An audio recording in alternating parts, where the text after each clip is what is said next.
सभी को प्यार भरा नमस्कार। कैसे हो आप सभी लोग? उम्मीद है आप सभी मस्त होंगे।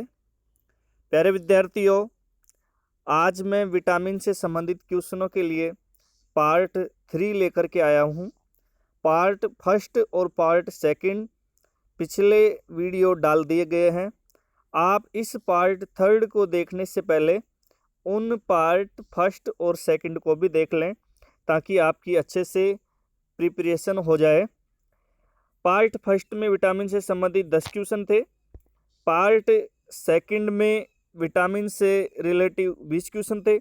आज पार्ट थर्ड में विटामिन से संबंधित 15 क्वेश्चन है। इस प्रकार से 45 क्वेश्चन हो गए। इनसे बाहर विटामिन से संबंधित यदि प्रश्न आएगा तो मेरी गारंटी है, श्योरिटी है, यहाँ पे कोई बढ़ाई वगैरह की बात नहीं है, इनमें से ही प्रश्न आएगा। इन तीनों वीडियो को आप बार बार देखें, अच्छे से तैयारी करें और प्रश्न की लैंग्वेज समझें और 4 विकल्प को देखें। और अच्छे से आप चाहें तो घर पे नोट्स भी बना सकते हैं, ताकि आपकी प्रतियोगी परीक्षा की तैयारी बहुत ही अच्छे शानदार ढंग से हो सके। चलिए अपन बिना समय गवाए स्टार्ट करते हैं। क्वेश्चन फर्स्ट ये रहा आपके सामने। जल में घुलनशील विटामिन है। प्यारे विद्यार्थियों, ध्यान से देखना। जल में घुलनशील विटामिन पूछा है। विटामिन 2 प्रकार के होते हैं, एक तो जल में घुलनशील और एक वसा में घुलनशील। ये एनडीए के एग्जाम में पूछा हुआ क्वेश्चन है, नेशनल डिफेंस एकेडमी। जल में घुलनशील विटामिन पूछा है, बहुत ही अच्छा क्वेश्चन है। ये क्वेश्चन वेरी इंपॉर्टेंट है। परीक्षा ये कोई नॉर्मल एग्जाम की बात नहीं है, ये एग्जाम है एनडीए की। इस एग्जाम को फाइट करने के बाद डायरेक्ट लेफ्टिनेंट की पोस्ट मिलती है, इस वजह से प्रश्न भी घुमाया गया है। जल में घुलनशील, तो याद रखना प्यारे विद्यार्थियों, अच्छे से समझो। जल में घुलनशील विटामिन होते हैं 2। एक तो जल में घुलनशील विटामिन होता है बी और एक जल में घुलनशील विटामिन होता है सी। अच्छे से समझना। जल में घुलनशील विटामिन है। यदि नॉर्मल एग्जाम होती तो ऑप्शन में बी सी डी ए ऐसे दे देता और अपन आसानी इसका चुनाव करते, लेकिन जल में घुलनशील विटामिन पूछा है और यहाँ पर 4 जो विकल्प दिया है, इन विकल्पों के अंदर उन विटामिनों के रासायनिक नाम है। अब पहचान अपन को करनी है। जल में घुलनशील विटामिन कितने होते हैं? 2। एक तो कौन सा होता है? बी, और एक कौन सा होता है? सी। अब देखो बात करते हैं अपन। रेटिनॉल प्यारे विद्यार्थियों विटामिन ए का रासायनिक नाम है। ए, विटामिन ए का रासायनिक नाम है, अच्छे से समझना। कैल्सीफेरॉल विटामिन डी का रासायनिक नाम है। एस्कॉर्बिक अम्ल विटामिन सी का रासायनिक नाम है और टेकोफेरॉल विटामिन ई का रासायनिक नाम है। अब आप समझ गए इसका उत्तर क्या होगा। जल में घुलनशील विटामिन है, तो इसका सही जवाब हमारे पास में होगा एस्कॉर्बिक अम्ल। ये इसका राइट आंसर है, एस्कॉर्बिक अम्ल। इस प्रकार के पैटर्न के क्वेश्चन यदि परीक्षा में आते हैं तो कम से कम 10-15 लाख विद्यार्थियों में से लाखों की भीड़ यूं कट जाती है जैसे तो युद्ध में सैनिक मारे गए। कुछ चुनिंदा विद्यार्थी ऐसे प्रश्नों को समझकर, इनकी लैंग्वेज समझकर इनका उत्तर दे पाते हैं। जल में घुलनशील विटामिन 2 होते हैं, बी और सी। यहाँ पर विटामिन बी, इसका रासायनिक नाम होता है थाइमिन, और विटामिन सी एस्कॉर्बिक। यहाँ ऑप्शन के अनुसार एस्कॉर्बिक दिया है, इसलिए इसका राइट आंसर थर्ड ऑप्शन। आगे बढ़ते हैं प्यारे विद्यार्थियों। Question number 2। गोल्डन धान में सर्वाधिक विटामिन की मात्रा होती है। अच्छा क्वेश्चन है। गोल्डन धान, गोल्डन धान, गोल्डन का मतलब होता है सोना, धान फसल का नाम है। तो गोल्डन जो धान होता है उसमें सर्वाधिक विटामिन की मात्रा क्या होती है? छत्तीसगढ़ लोक सेवा आयोग में प्रश्न पूछा हुआ है। Vitamin A, vitamin D, vitamin E, vitamin C. तो याद रखना, गोल्डन धान में विटामिन सी नहीं होता है, विटामिन ई नहीं होता है, विटामिन डी नहीं होता है। इसका राइट आंसर होगा विटामिन ए। यानी कि गोल्डन जो धान होता है, सोने की नाम की किस्म का नाम है। जैसे बासमती चावल वगैरह होते हैं, इस प्रकार से ये अपने पास धान की फसल की एक वैरायटी है गोल्डन धान। इसमें विटामिन ए होता है। आगे बढ़ते हैं, क्वेश्चन नंबर 3।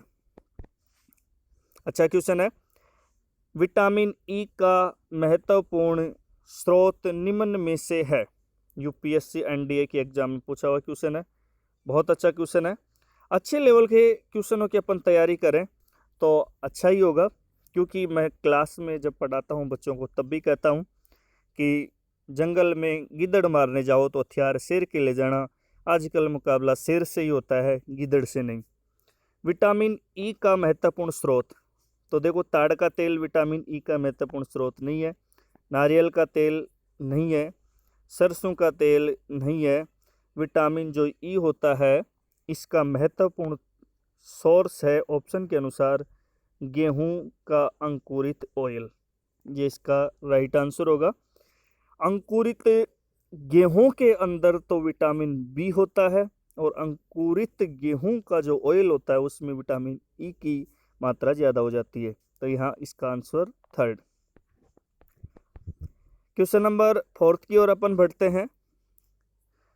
निम्नलिखित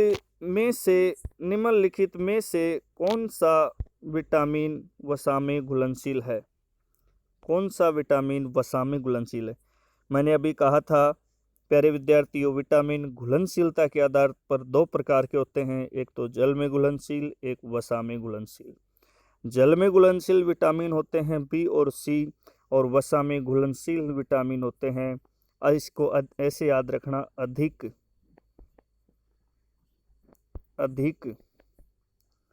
और अधिक में क्या आ जाएगा, ए डी ई और के, अधिक हो जाएगा ये। तो ये वसा में घुलनशील होते हैं। अब आप चूज कर लो, विटामिन B2 नहीं है, विटामिन B12 नहीं है, विटामिन सी नहीं है, किस में नहीं है? वसा में घुलनशील। तो यहाँ वसा में घुलनशील विटामिन कौन सा हो जाएगा? Vitamin E. वसा में घुलनशील विटामिनों को याद कर रखना, अधिक वसा मत खाओ नहीं तो पेट आ जाएगा, चर्बी हो जाएगी ज़्यादा। अधिक वसा मत खाओ, अधिक वसा मत खाओ। बहुत सारे ट्रिक्स बताता हूँ मैं प्यारे विद्यार्थियों, संसाधन अभाव की वजह से यहाँ आपको मैं बोर्ड पे नहीं क्लास ले पा रहा हूँ। कुछ ही दिनों में 10-15 दिन के बाद बोर्ड पे लाइव क्लास स्टार्ट करने वाला हूँ आपके लिए, तब और भी शानदार मजा आएगा। आगे बढ़ते हैं, क्वेश्चन नंबर 5। सूर्य की किरणों से प्राप्त विटामिन, सनलाइट विटामिन कौन सा होता है? तो सनलाइट विटामिन होता है, याद रखना, सूर्य की किरणों से निःशुल्क फ्री में एक विटामिन मिलता है और वो विटामिन होता है डी। इस विटामिन डी को सनलाइट या सूर्य का विटामिन या धूप का विटामिन भी कहते हैं। यहाँ पर विटामिन ए सनलाइट नहीं है, बी नहीं है, के नहीं है, तो इसका राइट आंसर हो गया विटामिन डी। आगे बढ़ते हैं हम, क्वेश्चन नंबर 6। अच्छा क्वेश्चन है, बहुत शानदार क्वेश्चन है, इन्हीं क्वेश्चनों में से परीक्षाओं के अंदर आते रहते हैं। यदि एक व्यक्ति, प्रश्न को समझना, यदि एक व्यक्ति केवल दूध, अंडे और रोटी का आहार ग्रहण करता है तो उसको रोग हो सकता है। तो देखो, दूध, अंडे, रोटी डेली ग्रहण कर रहा है लेकिन और कुछ नहीं, तो उसको कौन सी बीमारी होगी? रिकेटस होगा? नहीं, क्योंकि रिकेटस तो नहीं होगा, क्योंकि ये सारे के सारे विटामिन डी के स्रोत हैं और रिकेटस की बीमारी उनके तो हो ही नहीं सकती, इसलिए रिकेटस नहीं होगा। उसके मैरस्मस नहीं होगा, क्योंकि उसको प्रोटीन भी मिल रहे हैं, दूध से भी प्रोटीन मिल रहा है, अंडे से भी प्रोटीन मिल रहा है, रोटी से भी प्रोटीन मिल रहा है। कैल्शियम की कमी नहीं, कैल्शियम की कमी क्यों होगी? क्योंकि वो दूध ग्रहण कर रहा है, अंडे ग्रहण कर रहा है, तो उसकी कैल्शियम की कमी हो ही नहीं सकती। उसके क्या होगा? स्कर्वी हो जाएगा। यदि एक व्यक्ति केवल दूध, अंडे एवं रोटी का आहार ग्रहण करता है तो उसको रोग हो सकता है, तो इसका राइट आंसर होगा स्कर्वी, क्योंकि वो विटामिन सी के पर्याप्त मात्रा में स्रोत ग्रहण नहीं कर रहा है। आगे बढ़ते हैं, क्वेश्चन नंबर 7।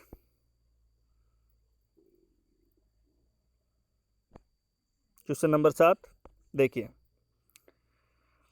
निम्नलिखित सब्जियों में सर्वाधिक विटामिन सी पाया जाता है। अपने पास में विकल्प में जो सब्जियां दी हुई है, इन सब्जियों में सबसे ज़्यादा मात्रा में विटामिन सी किसमें है? विटामिन सी, ये संघ लोक सेवा आयोग की IAS परीक्षा में पूछा हुआ है, अच्छे लेवल का क्वेश्चन है। विटामिन सी सबसे ज़्यादा, तो देखो मटर में तो विटामिन ई होता है, गाजर में विटामिन ए होता है, मिर्च में विटामिन सी होता है और लौकी में विटामिन बी होता है। निम्नलिखित सब्जियों में सर्वाधिक विटामिन सी पाया जाता है, तो विटामिन सी सर्वाधिक मिर्च में पाया जाता है। और याद रखें, भारतीय जो लोग होते हैं उन भारतीय लोगों के विटामिन सी की पूर्ति लाल मिर्च से होती है। इसका राइट आंसर हो गया 3rd। आगे बढ़ते हैं, क्वेश्चन नंबर 8।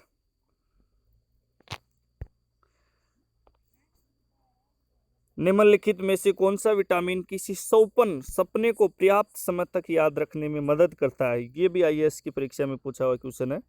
यानी कि कोई अपन नाइट में या रात्रि में या दिन में सोने के बाद में जो सपना आता है अपन को, वो सपना बहुत दिनों तक अपने याद रहे। या मान लीजिए आप ड्रीम बना लिए कि मुझे IAS बनना है और IAS बनने का सपना आ गया, आपने अच्छी पोस्ट देखी, अच्छी कुर्सी देखी, अच्छी कार्यशैली सपने में, तो बहुत दिनों तक आपके याद रहे। तो इसके लिए कौन सा विटामिन आपके यादाश्त के लिए मदद करेगा? यहाँ पर याद रखने में मदद करता है, तो विटामिन ए याद रखने में मदद नहीं करता है, डी मदद नहीं करता है अपने याद रखने में, स्क्रॉल कर देता हूँ मैं इसको, ई मदद नहीं करता है, विटामिन B6 यादाश्त के लिए मदद करता है। यादाश्त,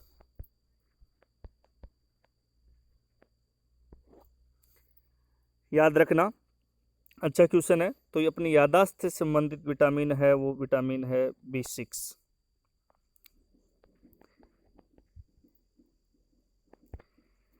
क्वेश्चन नंबर 9। एक मनुष्य को बेरी व सूखा रोग की बीमारी होगी यदि वह नहीं ले रहा है, क्या नहीं ले रहा है? और इसमें क्रमशः का भी ध्यान रखना है। ये मध्य प्रदेश लोक सेवा आयोग की परीक्षा में पूछा हुआ प्रश्न है। बेरी, तो याद रखना, बेरी नाम की बीमारी विटामिन बी का अभाव है, बहुत अच्छे से समझो। और सूखा रोग जो होता है रिकेटस, कैल्शियम की कमी, ये विटामिन डी का अभाव है। अब क्रमशः के अकॉर्डिंग देख लो, विटामिन ए एंड सी गलत, ये भी गलत, ये सही है बी एंड डी। यहाँ पर डी एंड बी भी है लेकिन क्रमशः भी देखना है, इस वजह से ये 4th भी गलत है। इसका राइट आंसर हो गया 3। आगे बढ़ते हैं, क्वेश्चन नंबर 10। किस विटामिन को अर्गो कैल्सीफेरोल के नाम से जाना जाता है? RAS की एग्जाम में पूछा हुआ क्वेश्चन है, अच्छे लेवल का क्वेश्चन है। कैल्सीफेरोल प्यारे विद्यार्थियों विटामिन डी का रासायनिक नाम है। इसका रासायनिक नाम है डी का। विटामिन डी बोलो या इस विटामिन डी को यहाँ पर मैं लिख देता हूँ, विटामिन डी बोलो या विटामिन डी को D1 भी बोलते हैं, लेकिन अर्गो कैल्सीफेरोल बोलते हैं, अर्गो कैल्सीफेरोल बोलते हैं D2 को। तो इसका राइट आंसर होगा D2। किस विटामिन को अर्गो कैल्सीफेरोल के नाम से जाना जाता है? Vitamin D2। निम्नलिखित में से कौन सा एक युग्म सही सुमेलित है? प्यारे विद्यार्थी, युग्म की बात कर रहा है और वो युग्म भी क्या होना चाहिए? सही। विटामिन B1 का रासायनिक नाम रेटिनोल नहीं है, क्योंकि रेटिनोल तो रासायनिक नाम ए का होता है, रेटिनोल रासायनिक नाम ए का होता है, लेकिन ये बता रहा है B1 का रासायनिक नाम रेटिनोल, इसलिए ये ऑप्शन गलत। विटामिन B2 का रासायनिक नाम राइबोफ्लेविन होता है, अपन को इसका आंसर मिल गया। सही युग्म पूछ रहा है तो ये अपने पास में ऑप्शन नंबर 2। विटामिन B6 का रासायनिक नाम नियोसिन बता रहा है, ये गलत बात है, नियोसिन तो B3 का रासायनिक नाम होता है। विटामिन जो सी है अपने पास में, विटामिन सी का रासायनिक नाम कैल्सीफेरोल बता रहा है, ये बात गलत है, क्योंकि कैल्सीफेरोल तो डी का रासायनिक नाम होता है। हर की मैं व्याख्या कर रहा हूँ, आप इनको अच्छे से समझते रहें। प्यारे विद्यार्थियों, इनसे बाहर कोई क्वेश्चन नहीं जाएगा, ये मेरी गारंटी है, लेकिन शर्त है आप इन वीडियो को पूरा देखें और अच्छे से तैयारी करें। कौन सा युग्म सही सुमेलित है? तो इसका राइट आंसर हो गया 2। Question number 12।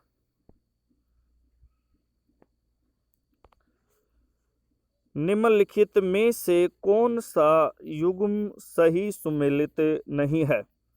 निम्नलिखित में से कौन सा युग्म सही सुमेलित नहीं है? वेरी इंपॉर्टेंट क्वेश्चन है, बहुत बार प्रतियोगी परीक्षाओं में पूछा जाता है।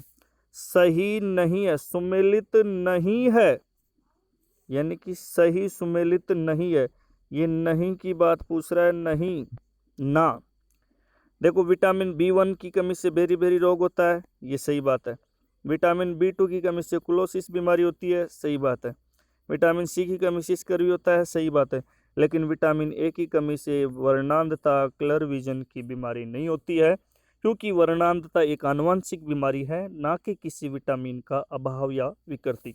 इसलिए इसका राइट आंसर हो गया ए। कौन सा युग्म सही सुमेलित नहीं है? तो फर्स्ट युग्म सही सुमेलित नहीं है और बाकी सुमेलित है। तो ये नहीं की बात पूछ रहा है, यानी कि नेगेटिव की बात। तो अपने पास इसका राइट आंसर हो गया 1। क्वेश्चन नंबर 13, निम्नलिखित युग्मों में से कौन सा गलत सुमेलित है? गलत यानी कि नहीं की बात पूछ रहा है, क्रॉस वाली बात अपन को ढूंढनी है। विटामिन B की कमी से बेरी होता है, सही है। विटामिन C से मसूड़ों में खून आते हैं, सही बात है। विटामिन D से सुखंडी का मतलब सूखा रोग, ये भी सही बात है। विटामिन A की कमी से गठिया, विटामिन A की कमी से गठिया की बीमारी नहीं होती है। गठिया की बीमारी तो अपने यूरिक एसिड का जमाव हो जाता है हड्डियों के जॉइंटों में, तो उस बीमारी को गठिया कहते हैं। ये विटामिन का अभाव या विकृति नहीं है। क्वेश्चन नंबर 14, ये थोड़ा लंबा क्वेश्चन है, इसको अच्छे से समझना। मिलान कीजिए, ये तो अपने पास में कॉलम है फर्स्ट और ये है कॉलम सेकंड। देखो प्यारे विद्यार्थियों, मिलान करना है। ये अपने पास में कॉलम फर्स्ट है, ये कॉलम सेकंड। इसके विकल्प नीचे हैं जो स्क्रॉल करने के बाद में आपको दिखेंगे। तो यहाँ पर देखो, मैं आपको मिलान करके बता देता हूँ, देखना। विटामिन सी की कमी हो जाती है तो स्कर्वी नाम की बीमारी हो जाती है, यानी कि अपने पास में जो ए है, इस ए का 4 आएगा आंसर। फॉलिक अम्ल B9 का रासायनिक नाम है, और फॉलिक एसिड की कमी हो जाती है तो रक्त अल्पता यानी कि खून की कमी हो जाती है, तो यहाँ पर बी का अपने पास में आएगा 3rd। विटामिन ए की कमी से रतौंधी सबको पता है, यानी कि सी का आएगा 1। और B1 की कमी से बेरी यानी कि अपने पास में जो डी है, इस डी का आएगा 2, यानी कि 4 3 1 2। अब ये अपन को ढूंढना है 4 विकल्प में, 4 3 1 2, तो इसका अपने पास में ये मिल जाएगा, यानी कि ये इसका राइट आंसर होगा ए।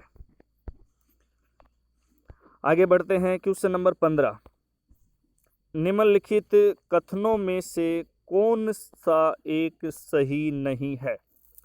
4 कथन दिए गए हैं, इन कथनों में कौन सा एक अपने पास में विकल्प है वो सही नहीं है? सही नहीं है यानी कि नेगेटिव बात पूछ रहा है। विटामिन ए की कमी से रतौंधी होता है, सही बात है। मांसपेशियों तथा जोड़ों में थकान सहित पीड़ा या घाव का धीमा ठीक होना विटामिन सी की कमी है, ये भी सही बात है। स्क्रॉल कर देता हूँ, क्वेश्चन आपने पढ़ ही लिया होगा। मसूड़ों से रक्त बहना तथा दांतों का गिरना विटामिन B1 की कमी है, नहीं भाई, क्योंकि मसूड़ों में रक्त बहना और दांतों का गिरना विटामिन B1 की कमी नहीं है, सी की कमी होती है। शरीर में कैल्शियम का स्तर घटना विटामिन डी का अभाव है, ये बात भी सही है। अब देखो, ध्यान से देखना इस बात को। देखो अपने पास में जो फर्स्ट क्वेश्चन था, फर्स्ट ऑप्शन विटामिन ए की कमी से रतौंधी होता है, ये बात सही है। मांसपेशियों जोड़ों में थकान सहित पीड़ा घाव का धीमा ठीक होना विटामिन सी की कमी है, ये बात सही है। लेकिन मसूड़ों में रक्त बहना और दांतों का गिरना B1 की कमी, ये बात गलत है। शरीर में कैल्शियम का स्तर घटना विटामिन डी का अभाव है, ये बात भी सही है। तो यहाँ पर नहीं पूछा है, तो राइट आंसर हो गया इसका 3 नंबर। आगे बढ़ते हैं, आगे क्या है? आगे है सभी को बेस्ट ऑफ लक। प्यारे विद्यार्थियों, सबको बेस्ट ऑफ लक है मेरी तरफ से। आप अच्छे से तैयारी करते रहें, और आपको यदि हमारा चैनल पसंद आए तो प्लीज़ इसको सब्सक्राइब करें, ज़्यादा से ज़्यादा इसको लाइक करें और ज़्यादा से ज़्यादा अपने दोस्तों के साथ शेयर करें।